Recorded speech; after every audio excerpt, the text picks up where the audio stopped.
শ্যামা তুই সর বলছি। ভালো করে ঠিক ওই মহিলার সাহায্য করার দরকার আছে। আজকে দেখতেছি আমার ভাই গজরে উঠছে, একদম পুরুষের মতো কাম।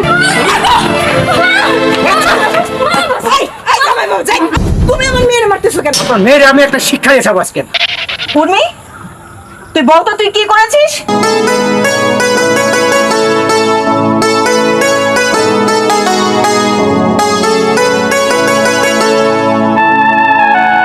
মাছের মাথাটা বাবা প্লেটে দাও।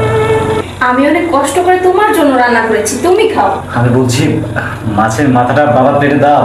আরে বাবা ডাল দিয়ে খেতে পারবে, বাবা তো রোজ রোজ ডাল দিয়েই খায়। আমি বলছি মাছের মাথাটা বাবা প্লেটে দাও।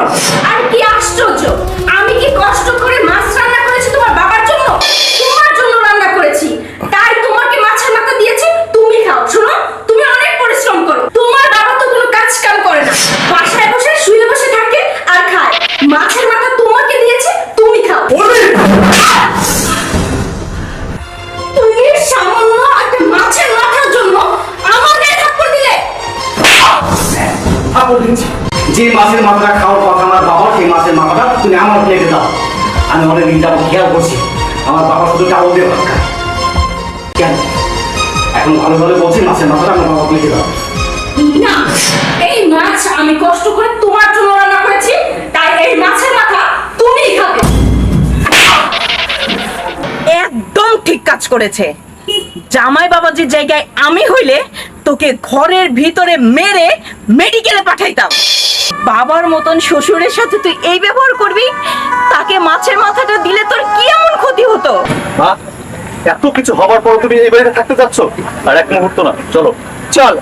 দাঁড়াও মা, আমি ভুল করেছি, আমি আমার ভুলের প্রায়শ্চিত্ত করতে চাই। আমার জন্য তুমি এই বাড়িতে এসে অপমানিত হয়েছো, এটা আমি মেনে নিতে পারবো না মা। আমি তোমার সামনে আমার শ্বশুরের কাছে ক্ষমা চাইবো। বাবা, আমি তো একটা মেয়ের মতো, আজকে যদি সে একটা ভুল করতো তাহলে কি আপনি ক্ষমা করে দিতেন না?